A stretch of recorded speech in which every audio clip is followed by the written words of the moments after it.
illa billah amma ba'du. Bapak-bapak, ibu-ibu, saudara-saudara kaum muslimin rahimakumullah. Pada pertemuan yang lalu sudah saya jelaskan bahwa hidup selalu berakhir dengan kematian. Apabila datang kematian menimpa seseorang, datanglah kiamat baginya. Itu yang disebut dengan kiamat kecil. Hakikatnya mati adalah perpindahan dari kehidupan di dunia ini menuju kehidupan di alam barzakh. Menunggu kita di alam barzakh sampai datangnya saat kiamat. Entah 10 tahun, entah 100 tahun, entah 1000 tahun, hanya Allah saja yang maha tahu. Adapun orang-orang beriman yang melakukan amal kebajikan dalam kehidupan di dunia ini, masa penantian yang lama di alam barzakh buat mereka sebentar saja. Tetapi bagi orang-orang kafir yang ingkar, yang tidak beriman kepada Allah, yang hidup di dunia cuma menumpuk-numpuk dosa, tentu penantian di alam barzakh akan merupakan waktu yang sangat lama. Bukankah dalam kehidupan kita waktu itu memang relatif? Contoh misalnya, bagi pemuda-pemudi yang sedang duduk asyik memadu cinta, waktu 4-5 jam saja rasanya cuma 4-5 menit. Tenggelam oleh keasikan. Tapi buat orang yang berbaring di rumah sakit, meratap di balik-balik apa itu tembok derita kata lagu, di balik dinding-dinding penjara, sehari bagai seminggu, seminggu rasa sebulan, sebulan boleh jadi rasa setahun. Penantian yang sangat lama. Kapan kiamat itu akan datang? Ini rahasia Allah. Jangankan kita yang orang awam, baginda Nabi sendiri tidak diberitahu oleh Allah kapan kiamat itu akan terjadi. Tetapi sungguh pun demikian, banyak hadis-hadis yang menjelaskan ciri atau tanda-tanda datangnya kiamat. Nah, kalau sudah bicara soal tanda kiamat itu ada 2. Pertama yang disebut alamatus sughra, tanda-tanda kecil. Ini waktunya masih ada tenggang. Ada yang dinamakan alamatul kubra, tanda-tanda besar, artinya kiamat sudah diambang pintu. Apa tanda-tanda kecil dari datangnya hari kiamat itu? Misalnya kata Nabi, apabila ilmu sudah diangkat oleh Allah, artinya apabila ulama sudah banyak wafat, minat orang belajar agama berkurang, lalu kebodohan nampak merajalela di mana-mana, zina dikerjakan secara terbuka, minuman-minuman keras jadi kebanggaan, itu termasuk di antara tanda-tanda kecil terjadinya hari kiamat. Apalagi misalnya iza waladatil ammatu rabbataha, apabila budak sudah melahirkan tuan. Apa maksudnya? Ada yang mentafsirkan apabila anak sudah bisa membudaki orang tuanya. Orang tua yang melahirkan dia, yang membesarkan dia, demi setelah si anak besar jadi orang berpangkat, bertitel, berharta, berkedudukan, jadilah orang tua itu budaknya. Sehingga sering dibilang kalau orang tua kaya, anak jadi raja. Tapi kalau anak yang kaya, orang tua sering jadi budak. Apalagi munculnya fitnah yang bergelombang, timbul perang antara dua bangsa yang besar, waktu berjalan terasa sangat pendek sekali. Itu merupakan tanda di antara tanda-tanda kiamat. Termasuk di dalamnya sulit membedakan mana laki, mana perempuan. Kan kalau tanda-tanda kayak begini sekarang sudah banyak kita lihat kan. Ulama banyak wafat, penggantinya sulit. Zina dikerjakan berterang-terangan, minuman keras jadi kebanggaan, banyak anak membudaki orang tuanya, sulit membedakan mana laki mana perempuan.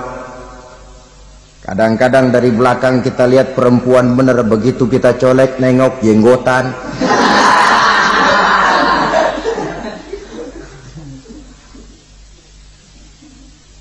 Ini termasuk tanda-tanda kecil, masih ada tenggang sampai akan terjadinya kiamat itu.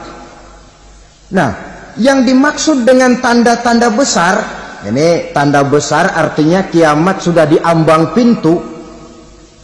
Pertama, matahari terbit dari sebelah barat. Apabila matahari sudah terbit dari arah sebelah barat, tertutuplah sudah pintu taubat. Bersabda Nabi kita, la taqumus sa'atu hatta tatlu'a syamsu min maghribiha. Tidak akan datang hari kiamat sampai matahari terbit dari arah sebelah barat.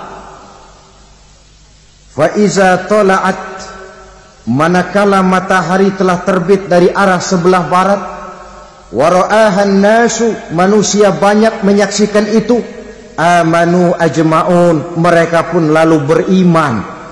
Yang tadinya kafir, yang tadinya ingkar, yang tadinya membangkang, setelah melihat matahari terbit dari sebelah barat, buru-buru beriman, berlomba-lomba mengucap dua kalimat syahadat.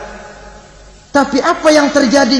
Kata Nabi, wadzalika hina la yanfa'u nafsan imanuha lam takun amanat min qabl. Hari itu adalah hari yang iman sudah tidak berguna lagi bagi seseorang apabila sebelumnya memang dia tidak pernah beriman.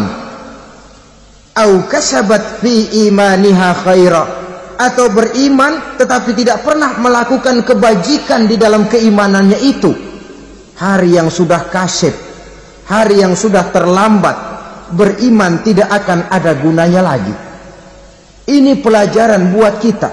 Sebelum sang surya terbit dari sebelah barat, sebelum nafas sampai di tenggorokan, artinya pintu taubat masih terbuka.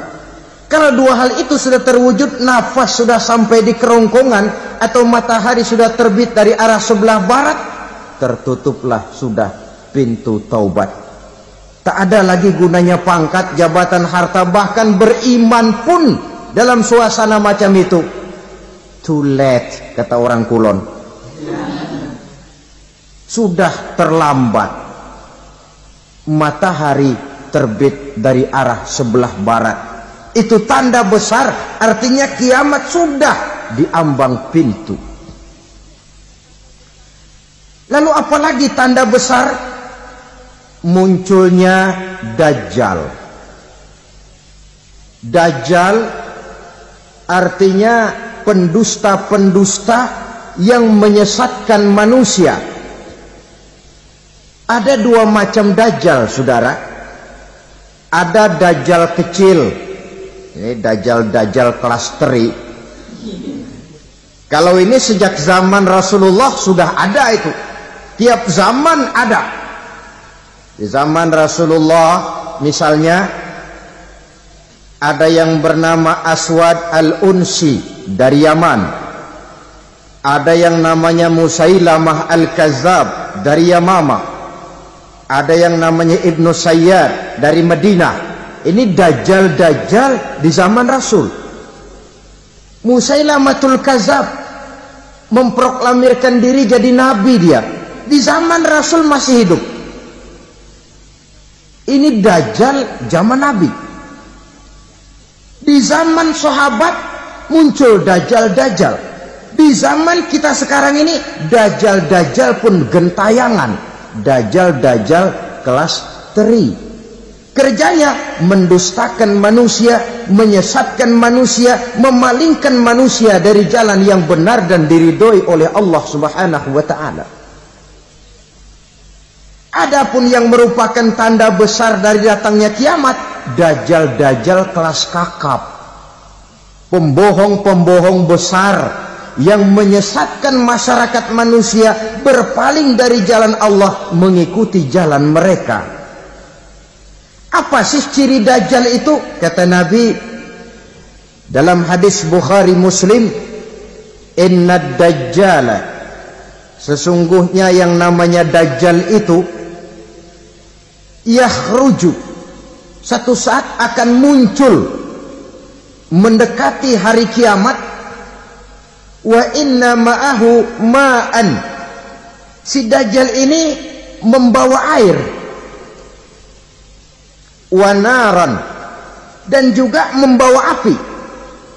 Dua simbol, di tangan yang satu dia bawa air, di tangan yang satu dia bawa api. Wa ammal ladzi yarahu an-nasu ma'an fanarun, adapun yang orang banyak lihat air, hakikatnya adalah api. Yang dilihat api, hakikatnya adalah air. Oleh sebab itu, kalau api yang ditawarkan, ambillah air. Kalau air yang ditawarkan, pilihlah api. Maksudnya apa ini? Ini bahasa simbol, saudara-saudara. Dajjal bicaranya seolah-olah untuk kepentingan manusia, menawarkan surga. Surga yang dia tawarkan hakikatnya neraka. Hai manusia, kalau kau mau bahagia, jangan dekat-dekat dengan agama. Sholat itu tidak efektif dan efisien, tidak produktif dari segi ekonomi itu. Menghadiri majelis taklim cuma buang-buang waktu. Tahajud, tasbih, tahlil, baca Quran, apa itu? Pekerjaan mubazir saja. Hidup ini cuma sekali, masa yang cuma sekali, manfaatkan dengan sebaik-baiknya. Mumpung, dibawanya sifat mumpung tetapi dalam pengertian yang sangat negatif. Bicaranya seolah-olah untuk kepentingan manusia, tetapi sebenarnya menjerumuskan manusia. Menawarkan air, tapi sebenarnya api. Menawarkan api, tapi hakikatnya air. Buat apa kamu sholat? Buat apa kamu bayar zakat? Buat apa kamu puasa? Surga yang dicanangkan dajjal, hakikatnya neraka. Neraka yang digambarkan dajjal, pada dasarnya adalah surga. Jadi memutarbalikkan fakta itu kerjaan dajjal. Yang hak jadi batil, yang batil dibilang hak, yang benar jadi salah, yang salah malah jadi benar. Tuntunan disuruh jadi tontonan, tontonan malah menjadi tuntunan. Itu pekerjaan dajjal profesinya. Zamannya Nabi Adam, dajjalnya kan iblis. Betul? Betul. Apa sih gang kerayuan iblis itu? Allah setelah menciptakan Nabi Adam kan bilang, Adam, kau dan istrimu Hawa tinggal di surga ini. Seluruh fasilitas yang ada di surga persilahkan kau nikmati.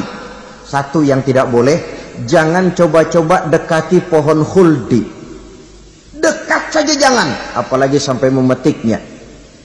Datang dajjal yang namanya iblis ini.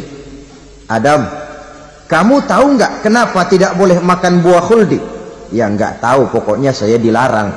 Bodoh kamu Dam. Khuldun artinya kekal. Kalau kamu makan itu buah, kau akan kekal di surga buat selamanya. Allah tidak kepengen, maka dilarang kamu makan buah khuldi. Kalau kau ingin kekal di surga Adam, makan saja. Saya bicara begini ini untuk kepentingan kamu Adam. Ini kan ciri-ciri dajjal. Bicaranya sih seolah-olah untuk kepentingan Nabi Adam, hakikat sebenarnya menjerumuskan Nabi Adam supaya ingkar dan melanggar larangan dari Allah Subhanahu wa ta'ala. Jadi setelah muncul dajjal, timbul kekacauan-kekacauan di masyarakat. banyak yang terpengaruh, terpedaya dan terpesona, termasuk mereka yang memproklamirkan diri jadi nabi, mereka yang memproklamirkan diri jadi rasul di zaman sesudah Rasulullah wafat. Itu adalah dajjal-dajjal. Maka saya ingatkan, kalau di zaman kita sekarang ini ada orang ngaku jadi nabi, ada orang ngaku jadi rasul, biar bahasa Arabnya kental, Quran hafal, hadis ribuan hadis hafal, biar pakai serban sampai menyengser ke tanah, bahasa Arabnya fasih, tapi dia mengaku jadi nabi, jadi rasul, kita umat Islam wajib tidak percaya, wajib untuk tidak percaya. Itulah dajjal-dajjal zaman kita sekarang ini. Tidak mustahil mereka datang mempengaruhi orang-orang awam supaya berpaling dari Rasulullah, mengikuti mereka. Nah, di akhir zaman nanti, mendekati hari kiamat, dajjal ini muncul, dajjal kelas kakap, menyesatkan masyarakat manusia untuk berpaling dari Islam, mengikuti seruan mereka. Apalagi di antara datangnya kiamat itu, tanda yang besar itu, turunnya Nabiullah Isa Al-Masih, putra Maryam. Menurut berbagai hadis yang sahih, Nabi Isa Al-Masih nanti akan turun lagi, tidak membawa risalah yang baru, tapi meluruskan risalah Islam ini yang telah banyak ditinggalkan oleh masyarakat. Bahkan ada hadis menjelaskan beliau akan membunuh Nabi, mematahkan kayu-kayu salib, lalu melaksanakan haji dan umrah mengikuti syariat Nabi Muhammad, bukan membawa agama baru.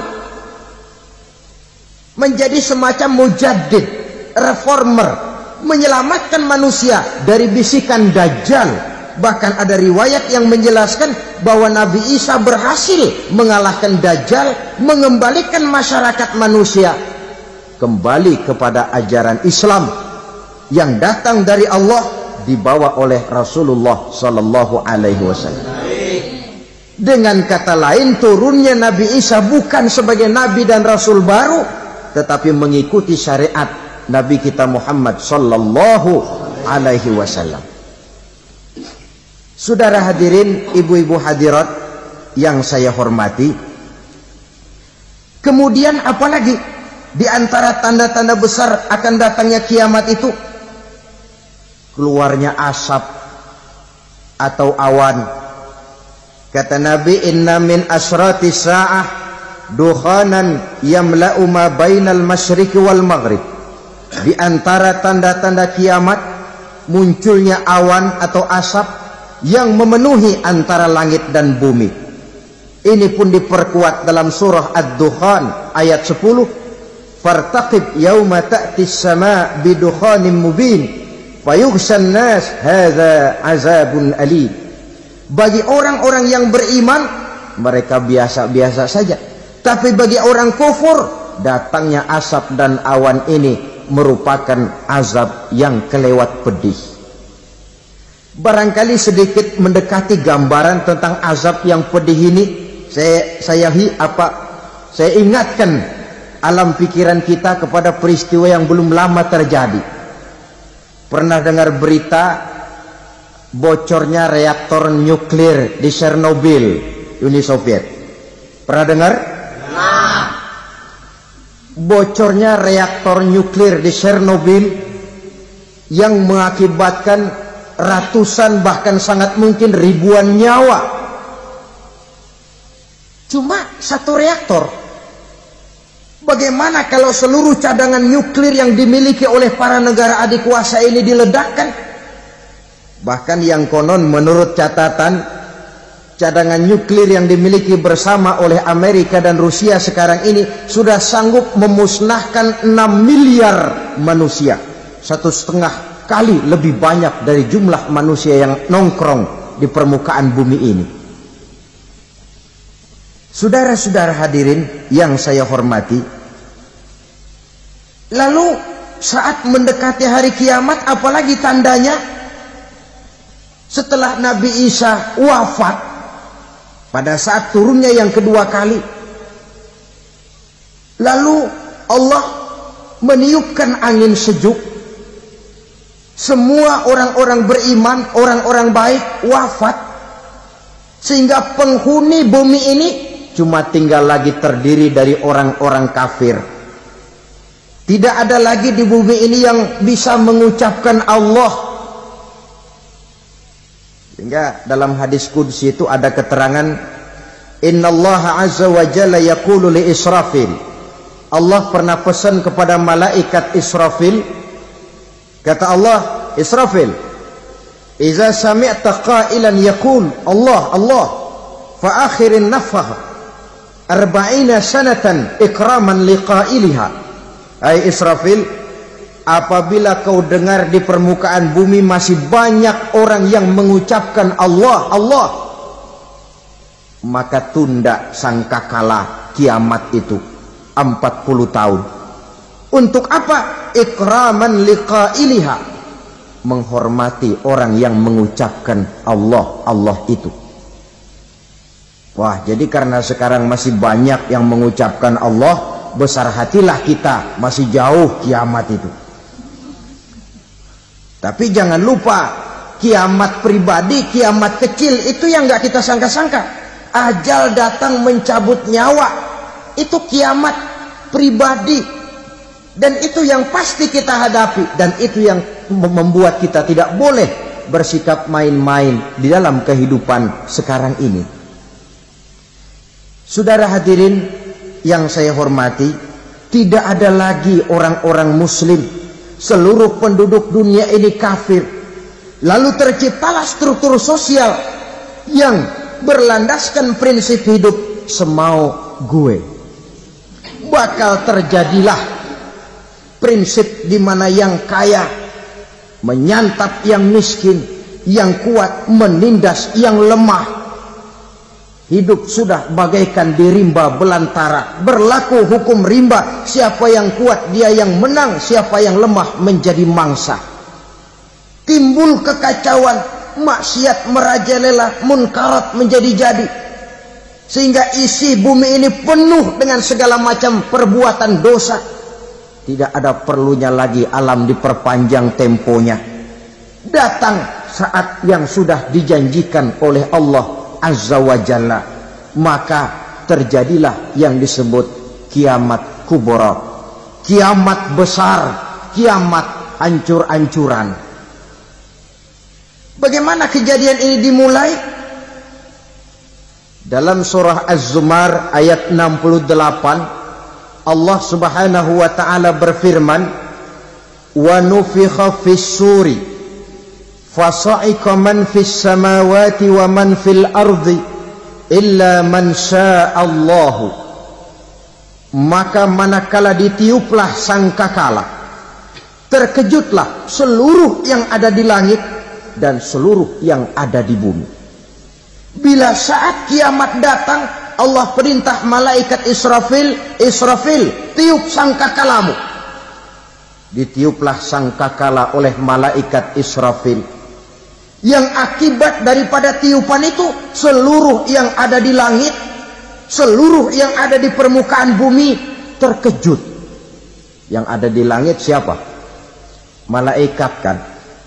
Bayangin aja kalau malaikat kaget, apalagi kita. Terkejut seluruh makhluk yang ada di bumi, yang ada di langit mendengar suara sangkakala itu. Bunyinya tidak sanggup kita bayangkan dahsyatnya. Ledakan nuklir, ledakan neutron, belum apa-apa ketimbang bunyi sangkakala malaikat Israfil ini. Nah, lalu mendengar bunyi sangkakala ini, gemparlah makhluk, kacaulah alam. Bumi gempa, planet-planet bertabrakan, gunung meletus, air laut tumpah ke darat, angin topan bertiup, halilintar menyambar. Lalu semua yang bernama hidup mati total. Mati bareng tanpa persiapan. La haula wala quwata illa billah. Saya kadang-kadang dalam tafakur bermohon, ya Allah, mudah-mudahan saya nggak nemuin kiamat beneran. Ngeri. Nggak bisa kita bayangkan macam apa suasana seperti itu. Allah saja banyak memberikan gambaran, misalnya Al-Qari'ah, wa mal qari'ah, wa ma adraka mal qari'ah. Kejadian yang menggemparkan. Tahukah kamu apa kejadian yang menggemparkan itu? Yauma yakunun nasu kal farasil mabsus wa takunul jibalu kal ihnil manfus. Pada saat itu manusia berterbangan bagai kupu-kupu. Gunung berterbangan seperti kapas ditiup angin. Gunung saja macam kapas, konon lagi manusia. Kematian total, mulai semut sampai gajah mati, jin mati, iblis mati, malaikat mati. Malaikat saja mati.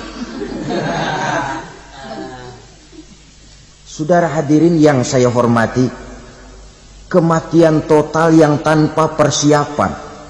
Orang bilang, Pak, kalau mati bareng begitu yang repot malaikat maut dong ya. Cabut sana, cabut sini. Itu kalau menurut logika kita, mestinya begitu menurut logika. Tapi logika juga yang bilang nggak perlu serepot itu. Sebab untuk mematikan listrik di wilayah DKI, di wilayah Jakarta, nggak perlu tiap rumah didatengin matiin ya lama. Cukup dari kantor pusatnya saja PLN tekan satu tombol, gelaplah seluruh Jakarta.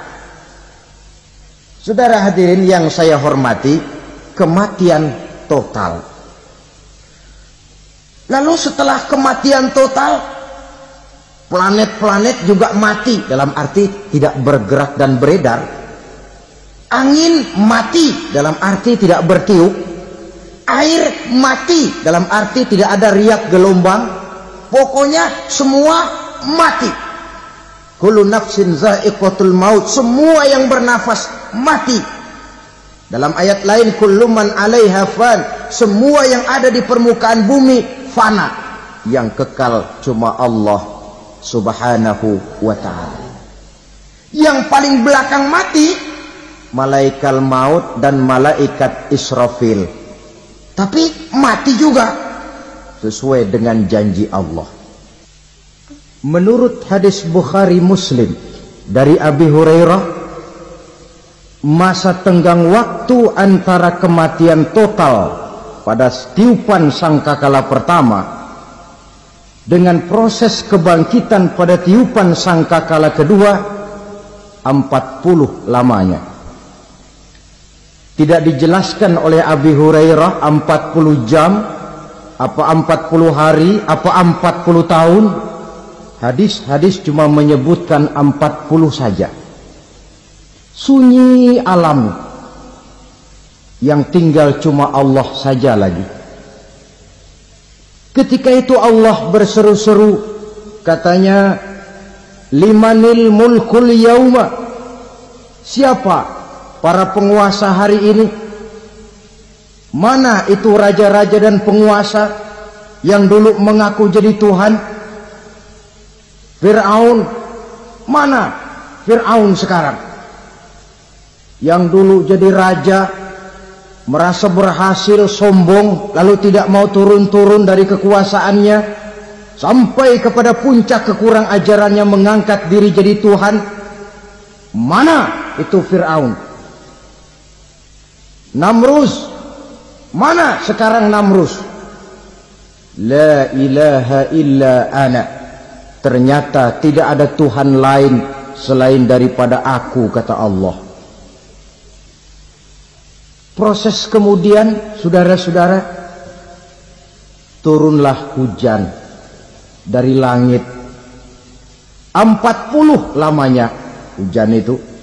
Tidak jelas juga 40 jam apa 40 hari. Setelah air turun membasahi, datanglah tiupan sangkakala yang kedua. Semua yang bernama mati bangkit dari kuburnya masing-masing. Ini yang disebut Yaumul Ba'thi, hari kebangkitan. Allahu Akbar. Pada saat kita bangkit dari kubur kita masing-masing, kumpul di padang mahsyar namanya. Bayangin aja, saya sendiri nggak sanggup bayangin. Manusia sejak zaman Adam sampai zaman kiamat kumpul bareng di tempat sama. Berapa banyaknya itu?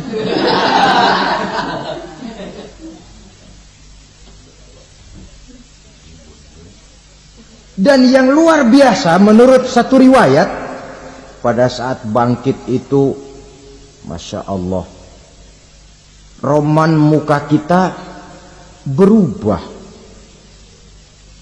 disesuaikan dengan amalan kita waktu di dunia ini. Barang siapa yang waktu di dunia amalannya itu amalan tikus,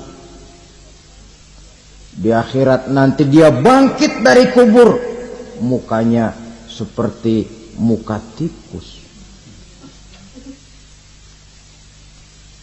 Gagah betul badannya, tapi mukanya seperti tikus. Kenapa? Amalannya waktu di dunia seperti amalan tikus.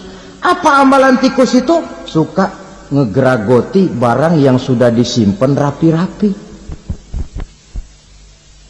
Orang sudah simpan uang rapi-rapi, simpan perhiasan rapi-rapi, digeragoti oleh tikus. Maling-maling, pencoleng-pencoleng, koruptor-koruptor, itu nanti di akhirat nanti kita lihat mukanya seperti muka tikus. Oh, ini waktu di dunia suka nyolong, mukanya seperti muka tikus. Barang siapa yang waktu di dunia ini amalannya itu amalan macan, dia akan bangkit nanti mukanya seperti muka macan. Apa amalan macan? Macan itu amalannya menang-menangan. Orang yang mau menang saja nggak mau mengalah. Coba lihat di hutan, kenal hutan nggak? Di hutan, raja hutan di mana-mana pasti macan, betul kan? Betul. Padahal hutan belum pernah bikin pemilihan umum. Tapi macan tidak peduli ada pemilihan umum apa tidak, pokok saya raja. Sebab apa? Macan jadi raja itu bukan karena benar, tapi karena kuat jadi raja. Setelah dia jadi raja, rakyat hutan yang mesti dilindungi malah dimakan oleh raja macan. Kambing rakyat hutan dimakan oleh macan. Ayam rakyat hutan dimakan oleh macan. Itu nanti kita lihat di akhirat itu mukanya seperti muka macan, gagah betul. Lalu barang siapa yang di dunia ini amalannya itu seperti amalan anjing, nanti dia punya muka seperti muka anjing. Apa amalan anjing? Pertama, anjing itu kalau disuruh jaga rumah, dia tidak bisa membedakan mana maling, mana tamu. Biar yang datang maling, kalau bawa tulang, anjing kalem. Yang kedua, anjing itu akan setia kepada siapa saja yang memberinya roti. Siapa yang memberinya roti, itulah majikannya. Apa kata majikannya pasti dia laksanakan. Soal benar atau salah dia tidak peduli. Setelah anjing dapat roti, dia tidak punya pilihan lain kecuali bilang, abdi mah kumaha juragan wae ayeuna mah.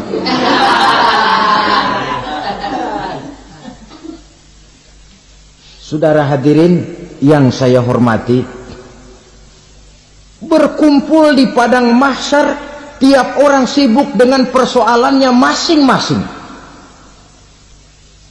Matahari waktu itu didekatkan oleh Allah. panas luar biasa. Ada yang saking panasnya itu mencucurkan peluh keringat sampai sebatas mata kakinya. Ada yang keringatnya sampai sedengkulnya, ada yang keringatnya sampai sepusatnya, ada yang keringatnya mengalir sampai sebahunya, ada yang kelelap oleh keringatnya sendiri, sementara orang di sampingnya nggak apa-apa. Bergantung lagi amalan dia waktu di dunia ini. Saudara-saudara, sebagian orang dalam kepanikan padang mahsyar berombong-rombong datang mereka menghadap Nabi Adam. Ya Adam, anta abal bashar. Hai Adam, Tuhan adalah bapak moyang manusia. Kami sebentar lagi akan disidang, dimintakan pertanggungan jawab. Tolonglah kami, hai Adam. Kata Nabi Adam, jangankan nolongin sampean, saya sendiri tanggung jawab di hadapan Allah ketika dulu tidak boleh makan khuldi, saya serobot. Sudahlah, urus diri masing-masing saja, nafsi, nafsi. Begitu kata Nabi Nuh, begitu kata Nabi Ibrahim. Tiap orang bertanggung jawab sendiri-sendiri.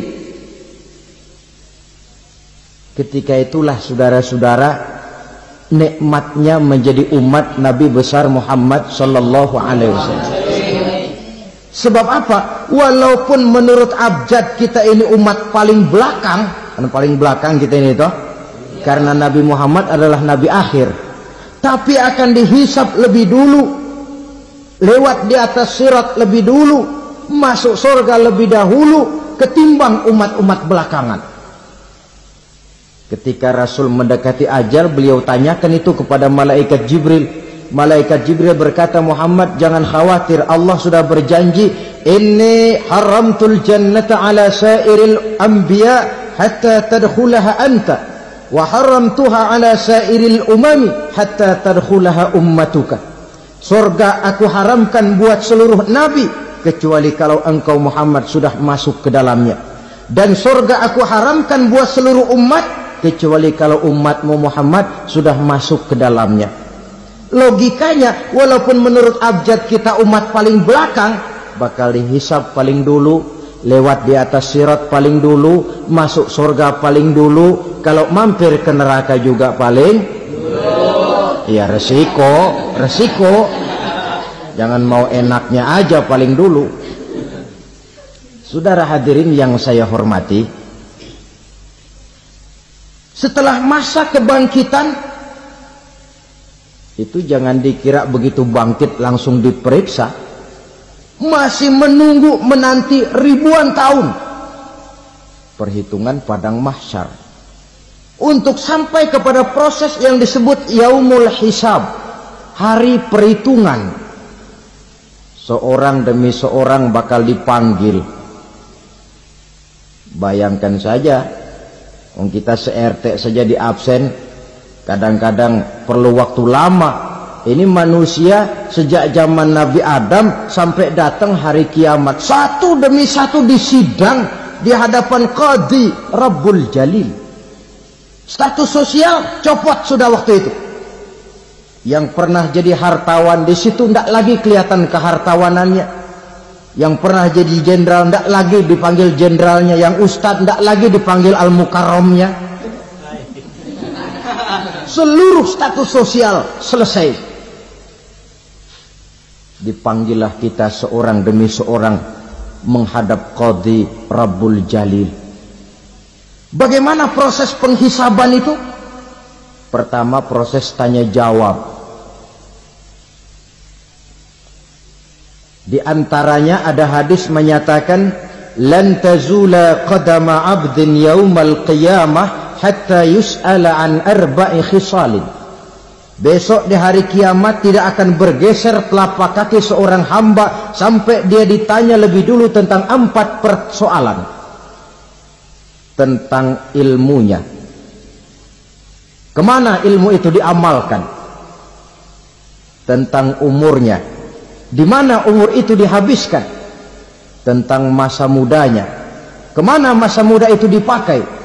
Tentang hartanya, dari mana harta itu didapat dan kemana harta itu dibelanjakan. Ini termasuk proses tanya jawab.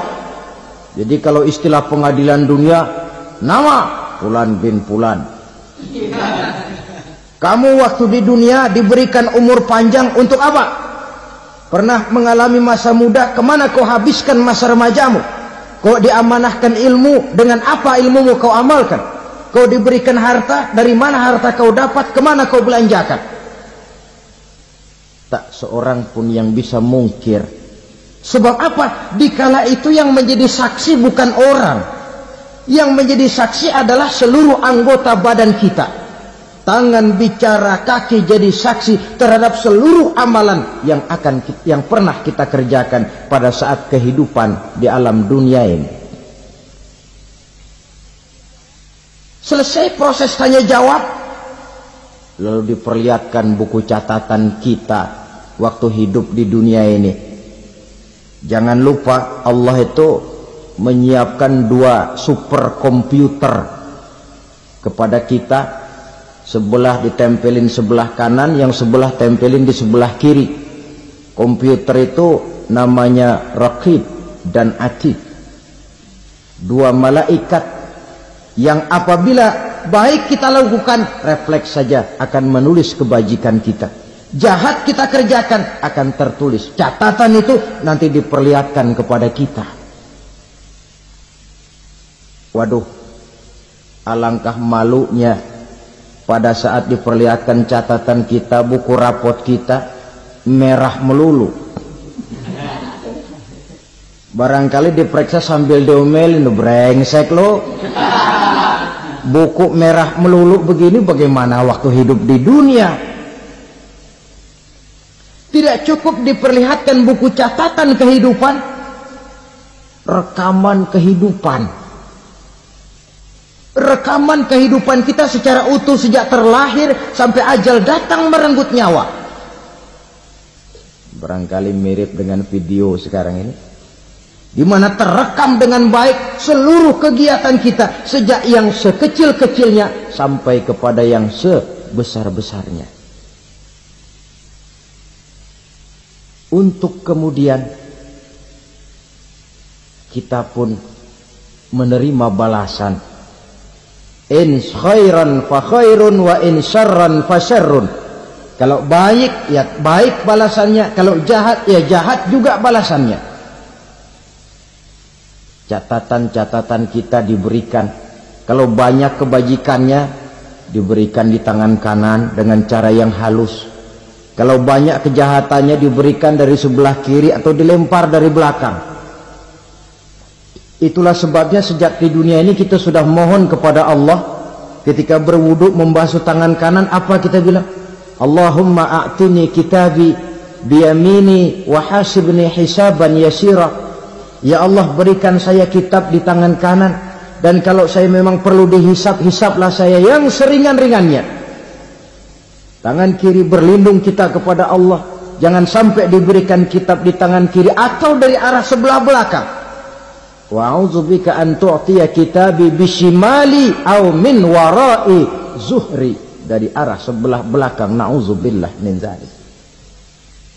Setelah selesai lewat proses penghisaban, lewat mizan, timbangan, maka yang sudah selesai dihisab itu bergeraklah menuju sirat, jembatan yang terbentang menuju surga melalui neraka. Saudara-saudara, panjangnya perjalanan sirat itu memakan waktu ratusan tahun. Tetapi orang yang lewat di atas sirat pun macam-macam, bergantung amalannya ketika di dunia ini. Ada yang lewat di atas sirat itu kalbarkil khatib, seperti kilat yang menyambar, lep, sudah sampai dia di surga. Cepat bukan main. Ada yang lewat di atas sirat itu seperti orang lari-lari. Ada yang lewat di atas sirat itu seperti orang jalan biasa. Ada yang sambil merangkak, ada yang sambil ngesor, ada yang sambil gelayutan, ada yang selamat sampai ke ujung ke surga, ada yang tergelincir jatuh masuk ke dalam neraka, bergantung amalannya dalam kehidupan di dunia sekarang ini. Tiap kita akan melewati yang namanya sirat ini. Saudara-saudara kaum muslimin yang saya hormati,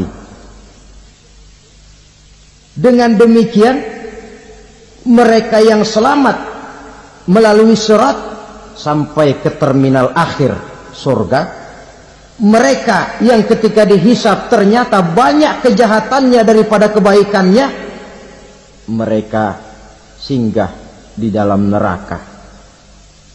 Nah, adapun orang-orang yang beriman menurut ayat Quran dan hadis Nabi itu nanti ada bermacam-macam.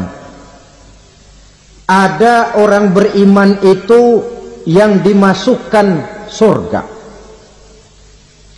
Ada orang beriman itu yang dimasukkan ke dalam surga. Ada orang beriman itu yang disebut penduduk surga. Kenapa lain-lain, Pak? Karena waktu di dunia amalannya juga lain-lain.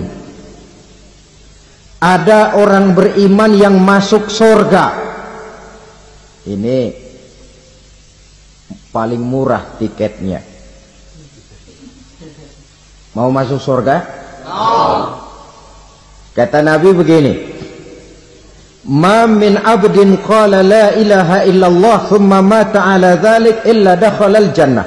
Kalau seorang hamba sudah mengucap dua kalimat syahadat, dia yakin dengan kebenaran kalimat itu sampai matinya, orang itu akan masuk surga. Abi Dzar yang waktu itu diajak bicara heran, ya Rasul kok gampang betul? Iya, walaupun orang itu mencuri, iya, walaupun orang itu berzina, iya, biar dia mencuri, biar dia berzina, kalau dia sudah mengucap dua kalimat syahadat, dia yakin dengan kebenaran kalimat itu sampai matinya, itu orang akan masuk surga. Jadi masuk surga cukup dua kalimat syahadat, yakin sampai mati, masuk surga. Itu perkara masuk. Tapi kalau pertanyaannya diterusin, masuknya kapan, Pak? Nah, ini lain lagi urusannya. Sebab ada yang masuknya itu langsung, ada yang mampir dulu. Di sana tempat cuma dua, kalau tidak surga, neraka. Mau ke surga tapi mampir dulu, yang mampirnya jelas di neraka. Kenapa? Dalam hadis qudsi ada riwayat, nanti itu di akhirat, setelah Allah selesai mengatur penduduk surga masuk surga, yang neraka masuk neraka, Allah berkata kepada malaikat Malik, malaikat Malik, labaik ya Allah, itu bajingan-bajingan tengik, manusia-manusia durjana yang waktu di dunia tidak mau sujud, jauh dari ulama, gemar melakukan yang munkarat dan maksiat, hidup di tengah masyarakat selalu jadi bibit keonaran, kufur, sudah masuk neraka semua. Sudah ya Allah. Nah, kalau sudah, coba sekarang kamu masuk, Malik. Saya, iya, masuk neraka. Mau apa ya Allah? Kata Allah, akhriju minan nar man kana fi qalbihi misqala habatin min khardalin min iman. Kau masuk neraka, cari di dalam neraka orang-orang yang ada imannya walaupun kecil sebesar biji zarah, angkat mereka keluar. Masuk malaikat Malik ke neraka, cari orang yang ada imannya, korek-korek. Ya repot, udah pada gosong. Yang ada imannya diangkat ke atas, yang ada imannya diangkat ke atas, lalu dimandikan di Nahrul Hayat, namanya sungai kehidupan di akhirat nanti. Cakep lagi rupanya, bersih lagi wajahnya, apel di hadapan Allah. Kata Allah, bagaimana mas? Kapok nggak sampean? Kapok ya Allah. Nah, kalau kapok, idhab fadkhulil jannah, pergi masuk surga sana. Berangkat mereka ke surga. ketemu sama temen-temennya yang udah sampai lebih dulu, yang nggak pakai mampir lagi. Terjadi dialog, kata teman-temannya yang udah pada nyampe duluan, "Mas, iya, emang baru sampai?" "Oh, saya baru sampai." "Memang mampir di mana dulu, Mas? Kita sudah lama sampai di surga." Saudara buka surah Al-Muddatsir ayat 34-35. "Ma salakakum fis saqar?" Kenapa kamu mampir di neraka Saqar? Qalu lam naku minal musallin. Mereka menjawab, kami mampir di neraka Saqar, Mas, gara-gara dulunya kami waktu di dunia ndak pernah sholat. Ndak pernah sholat? Ndak pernah. Kan rumahnya dekat masjid, cuma dekat doang, Mas. Sholat mah enggak saya. Enggak pernah ngasih makan fakir miskin, enggak pernah hadir di majelis taklim, pendeknya enggak pernah melakukan kebajikan, maka saya pun mampir di neraka Saqar. Untung betul saya punya iman, Mas, sedikit. Waktu hidup di dunia dulu saya pernah mengucap 2 kalimat syahadat, sekali-kalinya waktu mau kawin. Masya Allah. Untung saja kawin, kalau nggak kawin polos.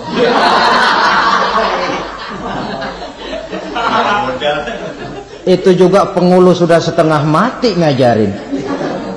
Asyhadu alla, asyaduaan, asyaduaan.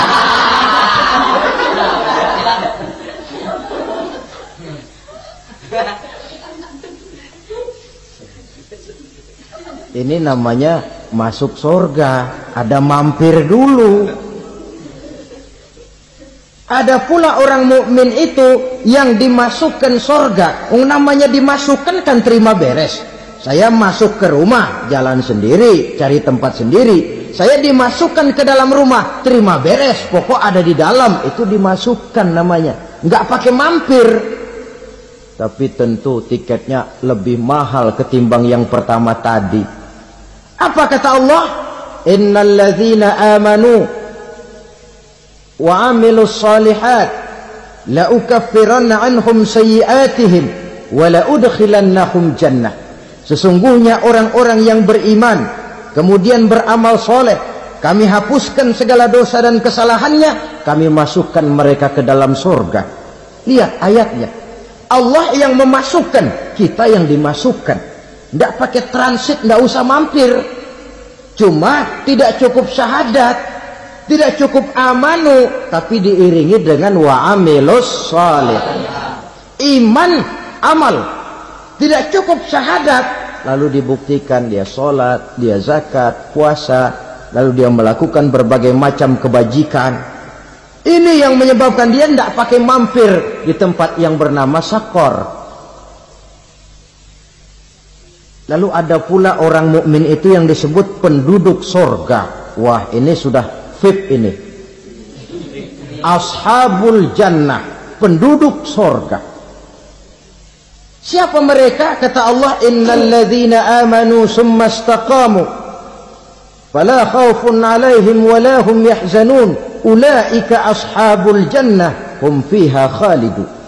Sesungguhnya orang-orang yang beriman lalu istiqamah, tetap dalam melaksanakan perintah Allah, tidak goyang, tidak labil tapi stabil, istiqamah, mereka tidak takut dan tidak bersedih hati. Merekalah penduduk surga. Iman, istiqamah. Tidak punya duit, sembahyang. Banyak duit, sembahyang. Miskin, sembahyang. Kaya, tetap sembahyang. Istiqamah. Kadang orang kalau susah rajin ke masjid, banyak duitnya ngelihat masjid melengos. Itu yang dibilang waktu miskin hamba Allah, setelah kaya jadi hamba harta. Bergeser, tidak ada nilai istiqomahnya. Saudara-saudara, dengan begitu penduduk neraka itu dua. Ada penduduk permanen, ada penduduk yang semi permanen.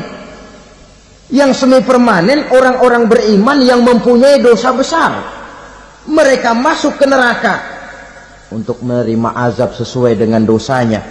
Bila selesai masa azab itu, mereka akan diangkat untuk ditempatkan kembali ke dalam surganya Allah Subhanahu wa ta'ala.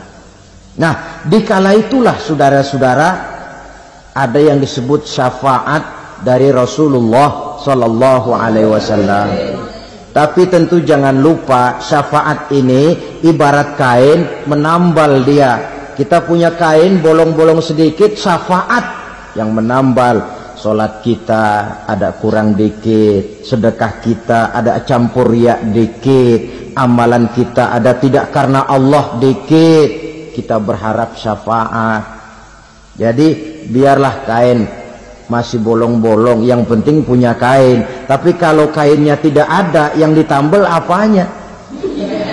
Sholat tidak, puasa tidak, zakat tidak, berharap syafaat saja, ya, terlalu berlebihan itu.